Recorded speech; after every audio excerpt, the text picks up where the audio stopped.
झारखंड में अब ट्विटर पर ट्वीट वार तेजी से शुरू हो गया है। शनिवार को गोड्डा सांसद निशिकांत दुबे ने एक ट्वीट किया जिसमें उन्होंने लिखा है कि मुख्यमंत्री हेमंत सोरेन की सरकार के अधिकारियों को इंगित किया है कि वे कानून के अनुसार चले, नहीं तो दिल्ली से पोस्टिंग का इंतजार कीजिए। अब इस पर सरकार चला रही पार्टी ने इस ट्वीट पर कड़ी प्रतिक्रिया व्यक्त की है।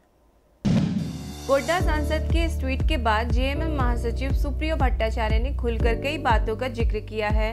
उन्होंने कहा है कि फेडरल सिस्टम के अनुसार कार्य करने की जरूरत है। दोस्तों, आज सोशल मीडिया के ट्विटर अकाउंट पर गोड्डा के सांसद डॉक्टर निशिकांत दुबे जी का एक ट्वीट आया। ये ट्वीट हमको लगता है कि पूरे भारतीय जो लोकतांत्रिक सिस्टम है और जो कार्यपालिका है उस पर सबसे बड़ा एक आघात आ जाया है। उन्होंने सीधे तौर पर एक पर्टिकुलर करप्शन के केस में डिपार्टमेंट ऑफ जो सीआईडी हमारा है उसके एडीजी का नाम लेकर, और भाषा किस तरह का था, उल्टा जी, पलटा जी, कई जी, ऊ जी, हाँ जी, मैंने क्या ये राजनीतिक वाचालता का भी एक पराकाष्ठा होता है। सभी तरह के पराकाष्ठाओं से ये ऊपर उठ गए और अब धमकी ले रहे हैं कि आपके साथ में हम जो चाहते हैं वो कर सकते हैं। राज्य सरकार के किसी अधिकारी को हम ले जाकर दिल्ली में बैठा देंगे। आप ये धमकी किसको दे रहे हैं? एक जांच को दे रहे हैं क्या?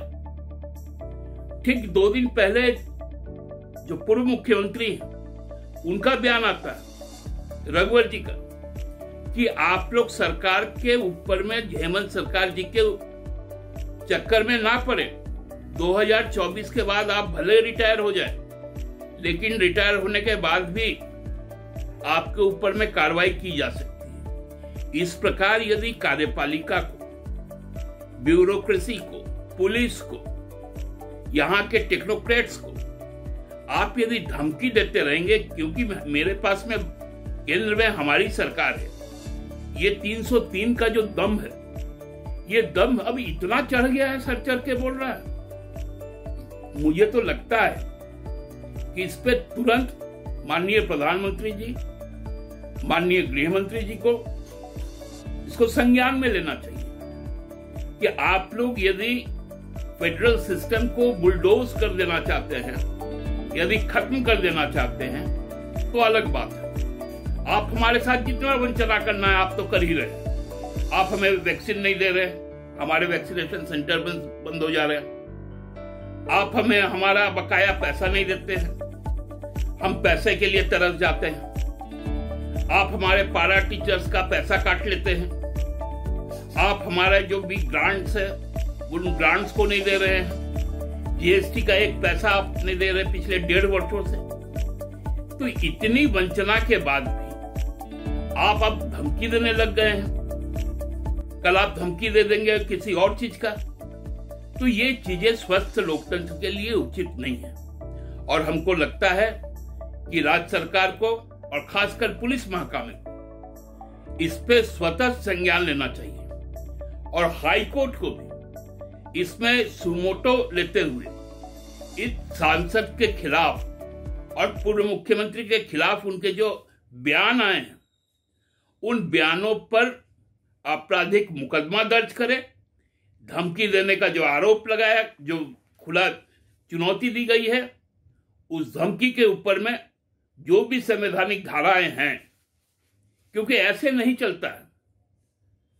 आप चूंकि केंद्र में आपकी सरकार, जो चाहेंगे आप वो करेंगे। कल आप हमसे बिना पूछकर यहां पर राष्ट्रपति शासन लगा देंगे, कल सेना के हवाले कर देंगे। लोकतंत्र इसको नहीं कहते हैं। मैं भारतीय जनता पार्टी के नेताओं को बार बार कहता हूं कि जब हमने कहा कि अब ज्यादा उल्टा पलटा कीजिएगा, यदि अफवाह फैलाइएगा तो पैंडेमिक एक्ट के ऊपर में आप पे केस बुक होगा, तो अब तो उससे डर गए हैं लोग। लेकिन अब दूसरी तरह से ये डरा रहे हैं प्रशासन को।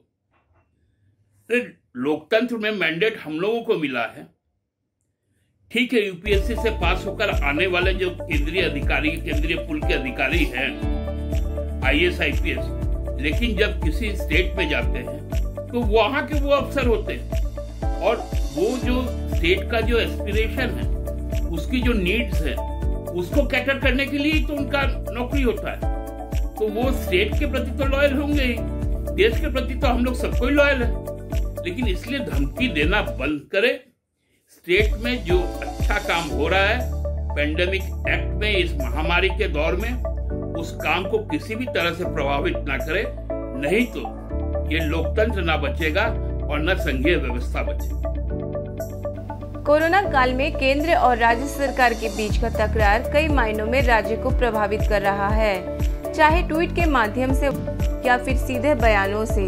इस तकरार में आम जनता की परेशानी नहीं खत्म हो सकती है। अब केंद्र और राज्य दोनों सरकारों को चाहिए कि राज्य हित में ठोस कदम उठाए, जिससे जनता राहत महसूस करे। ब्यूरो रिपोर्ट, सबरंग समाचार।